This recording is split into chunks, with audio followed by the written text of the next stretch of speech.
داستان گو T V سحر انگیز اور دلچسپ کہانیوں کا ایک سلسلہ لے کر آپ کی خدمت میں حاضر ہوا ہے۔ ان سحر انگیز کہانیوں کو سننے کے لیے ہمارے چینل داستان گو ٹی وی کو سبسکرائب کریں اور بیل آئیکن کو دبا کر ہر آنے والی نئی ویڈیو سے باخبر رہیں۔ دلفکار ایپیسوڈ 10۔ صادق صاحب، آپ نے نصیر اینڈ کمپنی کے نصیر صاحب کا شاید نام سنا ہو، بہت بڑے سرمایہ دار ہیں۔ مجھے معلوم ہوا ہے کہ ریاض صاحب کی 2 فیکٹریوں کے کاغذات بھی نصیر صاحب کے پاس رہن پڑے ہوئے ہیں، جبکہ ماربل مل پر بینک کا بہت بڑا قرضہ ہے اور دوسرے لوگوں نے بھی ریاض صاحب سے خاصی بڑی رقم لینی ہے۔ شیرازی صاحب نے اپنی ترکش کے تمام تیر چلاتے ہوئے کہا۔ انہوں نے صادق صاحب کے چہرے سے اندازہ کر لیا کہ ان کی باتوں نے صادق صاحب پر خاطر خواہ اثر کیا ہے۔ صادق صاحب اس دن وقت سے پہلے ہی دفتر سے اٹھ کر چلے گئے۔ انہیں حقیقت میں فراز کے رشتے والے فیصلے پر افسوس ہو رہا تھا کہ انہوں نے اپنے بیٹے کے مستقبل کی بہتری کے لیے جو فیصلہ کیا تھا وہ غلط ثابت ہوا، اور اس افسوس کی بڑی وجہ یہ تھی کہ صادق صاحب چند روز پہلے فراز اور ندا کی شادی کی تاریخ رکھنے کے لیے ندا کے والدین کو آنے کا بھی کہہ چکے تھے۔ 2-1 روز میں ریاض صاحب ان کے ہاں آ سکتے تھے۔ چند روز بعد صادق صاحب نہ جانے کس طرح خود کو ریاض صاحب کے گھر جانے پر رضامند کر سکے۔ ان کے کانوں میں ابھی تک شیرازی صاحب کی وہ باتیں گونج رہی تھیں جو شیرازی صاحب نے ریاض صاحب کے بارے میں بتائی تھیں۔ فراز کے والد صادق صاحب اپنی بیگم کے ساتھ جب ریاض صاحب کے عالیشان بنگلے پر پہنچے تو ندا کے ممی ڈیڈی نے ان کا بڑے خوش اسلوبی سے استقبال کیا۔ فراز کی والدہ اور ندا کے والدین اس خوشی کے موقع پر بہت خوش تھے، لیکن صادق صاحب کے انداز میں کوئی گرم جوشی نہیں تھی۔ وہ کارروائی کی طرح اس خوش کن رسم کو نبھا رہے تھے۔ دونوں فیملیوں نے باہمی رضامندی سے 8 ماہ بعد شادی کی تاریخ رکھی تاکہ اس وقت تک فراز اپنی تعلیم مکمل کر لینے کے بعد اپنے والد کے ساتھ فیکٹری میں کام کرنے لگے اور اپنے پیروں پر کھڑا ہو جائے۔ فراز کے والد صادق صاحب نے ریاض صاحب کی طرف آنے سے 1 دن پہلے جب فراز کی والدہ سے ندا کی فیملی سے رشتہ توڑ دینے کی بات کی تو وہ حیرت زدہ رہ گئیں۔ صادق صاحب نے جب اپنے بیگم کو اس فیصلے کی وجہ بتائی تو انہیں ریاض فیملی کے دیوالیہ ہو جانے کے بارے میں تو بتایا، تو پھر بھی فراز کی والدہ نے یہ رشتہ توڑ دینے کی مخالفت کی تھی۔ انہوں نے اپنے خاوند کو بتایا کہ اب جب کہ ہم اتنا آگے نکل آئے ہیں تو ایسے موقع پر رشتہ توڑا نہیں جا سکتا، اور آج اگر ندا کے والد کا کاروبار نہیں چل رہا تو کل یہ دوبارہ چل بھی سکتا ہے۔ غرض فراز کی والدہ نے بڑی مشکل سے اپنے خاوند کو اس بات پہ رضامند کیا کہ وہ فراز اور ندا کی منگنی کو توڑ دینے کے اپنے فیصلے کو تبدیل کر ڈالیں۔ اپنی بیگم سے مشورہ کرنے کے بعد صادق صاحب نیم دلانہ طور پر اس رشتے کو قائم رکھنے کے لیے راضی ہو گئے تھے۔ ادھر فراز کو جب معلوم ہوا کہ اس کی شادی کی تاریخ 8 ماہ بعد رکھی گئی ہے تو اس نے خوب ادھم مچایا۔ اس کا کہنا تھا کہ 3 ماہ بعد اس کا کورس مکمل ہو جائے گا اور چوتھے ماہ ندا سے اس کی شادی کر دی جائے، لیکن فراز کی والدہ اور ندا کے سمجھانے پر فراز بڑی مشکل سے اس فیصلے پر رضامند ہو گیا، لیکن اسے اس فیصلے پہ بہت دکھ تھا۔ پھر ندا کی ایک طویل اور تسلی بھری فون کال کے بعد فراز کا یہ دکھ بڑی حد تک ختم ہو گیا۔ فراز نے بھی اپنے دل کو ندا کی جدائی مزید 8 ماہ تک برداشت کرنے کے لیے تیار کر لیا تھا۔ پچھلے کئی ہفتوں سے فراز کالج کے ساتھ ساتھ فیکٹری کو بھی وقت دے رہا تھا۔ وہ اپنے والدین کو بتانا چاہتا تھا کہ اب وہ مکمل طور پر ایک ذمہ دار شخص بن گیا ہے۔ فراز کی والدہ اپنے بیٹے کو یوں کام کرتے دیکھ کر خوشی سے نہال ہو جاتی تھیں۔ انہیں اندازہ ہو گیا کہ اب ان کا بیٹا اپنے پیروں پر کھڑا ہونے کے قابل ہو گیا ہے۔ ایک روز فراز کالج سے گھر آیا تو اپنی والدہ کو پریشان اور غمگین پایا۔ ماں خیریت تو ہے نا؟ فراز نے جلدی سے پوچھا۔ بیٹا، ندا کے ڈیڈی ریاض صاحب فوت ہو گئے ہیں، فراز کی والدہ نے تکلیف سے کہا۔ کیا کہہ رہی ہیں ماں، یہ کیسے ہوا؟ بیٹا، کل رات انہیں دل کا دورہ پڑا اور دوپہر کو وہ ہسپتال میں انتقال کر گئے، فراز کی والدہ نے تفصیل بتائی۔ بیٹا، تم چینج کر آؤ، میں ندا کے گھر تمہارے ساتھ چلوں گی۔ فراز کی آنکھیں نم ہو گئیں۔ وہ یہ سوچ کر پریشان ہو رہا تھا کہ نہ جانے اس غم سے ندا کی کیا حالت ہو رہی ہوگی۔ فراز جب ندا کے گھر پہنچا تو ندا فراز کی والدہ کے گلے لگے پھوٹ پھوٹ کر رونے لگی۔ اس کی خوبصورت آنکھیں رونے اور جاگتے رہنے کی وجہ سے سرخ ہو رہی تھیں۔ ندا کی اجڑی ہوئی حالت دیکھ کر فراز کے دل کو شدید دھچکا لگا۔ وہ دکھ بھری نظروں سے ندا کو روتے ہوئے دیکھ رہا تھا، جسے شاید اس بات کا بھی احساس نہیں تھا کہ وہ کہاں کھڑی ہے۔ اپنے ڈیڈی سے ندا کی محبت فراز اچھی طرح سے جانتا تھا، اور پھر ایسے نازک موقع پر جب ان کی بیٹی کی شادی ہونے والی تھی، ان کا اس دنیا سے گزر جانا ندا اور اس کی ممی کے لیے کسی قیامت سے کم نہیں تھا۔ فراز ندا سے کچھ فاصلے پر بیٹھا پرنم آنکھوں سے ندا کی طرف دیکھتا رہا، جو اپنی کسی کزن کے گلے لگے بری طرح رو رہی تھی۔ ندا کے رونے کی آواز فراز کا کلیجہ کاٹ رہی تھی۔ فراز ندا کی ممی اور ندا کو یوں روتے چھوڑ کر گھر کے لان میں آ گیا۔ اسے ندا کی یہ تکلیف دہ حالت دیکھی نہیں جا رہی تھی۔ فراز لان میں بچھی کرسیوں پر بیٹھے آدمیوں میں آ کر بیٹھ گیا۔ فراز کو ان لوگوں میں سے کسی کے چہرے پر غم یا ملال نظر نہیں آیا۔ فراز کے ساتھ بیٹھا شخص، جو شاید کوئی سرمایہ دار تھا، اپنے پاس بیٹھے اپنے ہی طرح کے دوسرے سرمایہ دار کو بلند سرگوشی میں بتا رہا تھا کہ ریاض صاحب کو تو دل کا دورہ پڑنا ہی تھا۔ جس شخص کی تمام جائیداد رہن پڑی ہو اور اس کے پاس ایک دھیلا بھی نہ ہو اور قرض خواہ جس کے گرد گھیرا ڈالے ہوئے ہوں، ایسا شخص ہارٹ اٹیک سے مرے گا نہیں تو اور کیا ہوگا؟ فراز حیرت زدہ نظروں سے ان دونوں اشخاص کے جذبات سے عاری اور بے حس صورتوں کو دیکھ رہا تھا، جو ریاض صاحب کی دردناک موت پر بڑے پرسکون انداز میں تبصرہ کر رہے تھے۔ فراز ان باتوں سے لا علم تھا، اور ان باتوں کی اسے کوئی خبر نہیں تھی کہ ریاض صاحب معاشی لحاظ سے دیوالیہ ہو چکے ہیں۔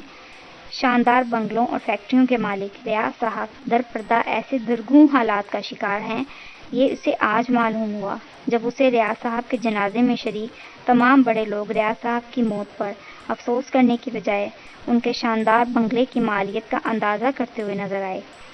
ان لوگوں کو ندا کے گھر کی طرف ایسی نظروں سے گھورتے دیکھ کر فراز کا خون کھول اٹھا۔ اسے سمجھ نہیں آ رہا تھا کہ وہ اس موقع پر کیا کرے۔ کچھ دیر بعد جنازہ اٹھایا گیا تو فراز نے دروازے میں سے ندا کو دیکھا، جو اپنی کسی عزیزہ کی باہوں میں تڑپتے بری طرح روتے ہوئے ایک دم ساکت ہو گئی۔ ندا کے نازک اعصاب صدمے کی شدت کو برداشت نہیں کر پائے، وہ بے ہوش ہو گئی تھی۔ فراز آنکھوں سے گرتے آنسوؤں کو خشک کر کے جنازے کو کندھا دینے کے لیے آگے بڑھ گیا۔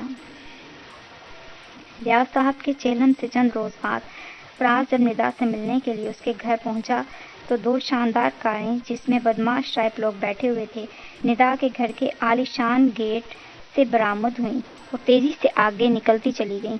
فراز حیرت سے ان کاروں کی طرف دیکھتا رہا، پھر وہ گاڑی پورچ میں کھڑی کر کے ڈرائنگ روم میں داخل ہو گیا۔ اندر کا منظر فراز کو ٹھیک نہیں لگا۔ ندا آنکھوں میں آنسو لیے اپنی ممی کو سنبھالے بیٹھی تھی اور اس کی ممی بری طرح سے رو رہی تھیں۔ ممی کچھ بتائیے تو کہ وہ کون لوگ تھے اور کیا کہہ رہے تھے؟ ندا نے ممی کی آنکھوں سے آنسو خشک کر کے پوچھا۔ اس کی ممی کچھ جواب دیے بغیر روئے جا رہی تھیں۔ ندا کو آج اپنی ڈیڈی کی کمی بڑی شدت سے محسوس ہوئی، جو اپنے خاندان کے لیے ایک مضبوط دیوار تھے اور جن کے گرتے ہی غموں اور مصیبتوں نے ان کے خاندان کو چاروں طرف سے گھیر لیا تھا۔ ندا کی ممی ندا کی طرف چہرہ کر کے کچھ کہنے ہی والی تھیں کہ فراز کو آتا دیکھ کر خاموش ہو گئیں۔ آنٹی کیا بات ہے، آپ کیوں رو رہی ہیں؟ اور یہ کون لوگ تھے جو ابھی آئے ہیں؟ فراز نے پریشانی سے کہا۔ فراز بیٹا، جب سر سے سایہ اٹھ جائے تو پھر تپتی دھوپ کہیں پناہ نہیں لینے دیتی، ندا کی ممی نے روندھے لہجے میں کہا۔ فراز بیٹا، ندا کے والد بہت بری طرح مقروض ہو گئے تھے۔ کاروبار میں چند بڑے نقصانات نے انہیں قرض پر قرض لیتے رہنے پر مجبور کر دیا اور آخرکار اس اذیت ناک جدوجہد کا اختتام ان کی زندگی کے ساتھ ہوا۔ لیکن بیٹا، تم اس بات سے پریشان مت ہونا، تمام قرضوں کے باوجود میں اپنی بیٹی ندا کی شادی بہت دھوم دھام سے کروں گی۔ بیٹا، تم اس بات سے بے فکر نہ ہونا، ندا کی والدہ نے عجیب سے انداز میں کہا۔ ان کی بات سے فراز کو دلی رنج پہنچا۔ آنٹی کیسی باتیں کرتی ہیں، آپ اس سلسلے میں فکر مند نہ ہو، مجھے کچھ نہیں چاہیے، میں صرف آپ کی بیٹی کا ساتھ چاہتا ہوں، باقی خدا کا دیا میرے پاس سب کچھ ہے۔ فراز نے ندا کی ممی کا ہاتھ محبت سے تھام کر کہا۔ خوش رہو بیٹا، خدا تم دونوں کی زندگی خوشیوں سے بھر دے، ندا کی ممی نے آنکھوں میں آنسو لیے کہا۔ آنٹی آپ ان فضول خیالات سے خود کو پریشان مت کرتی رہا کریں، ندا اب آپ کی نہیں بلکہ میری ذمہ داری ہے، آپ نے تو اپنا فرض نبھا دیا، فراز نے ندا کی ممی کو دلاسا دیتے ہوئے کہا۔ فراز کی بات پر قریب کھڑی ندا آنکھوں میں آنسو لیے آہستہ سے مسکرا دی۔ فراز اس روز شام تک ندا اور اس کی ممی کے پاس بیٹھا باتیں کرتا رہا، پھر وہ ان سے اجازت لے کر چلا آیا تھا۔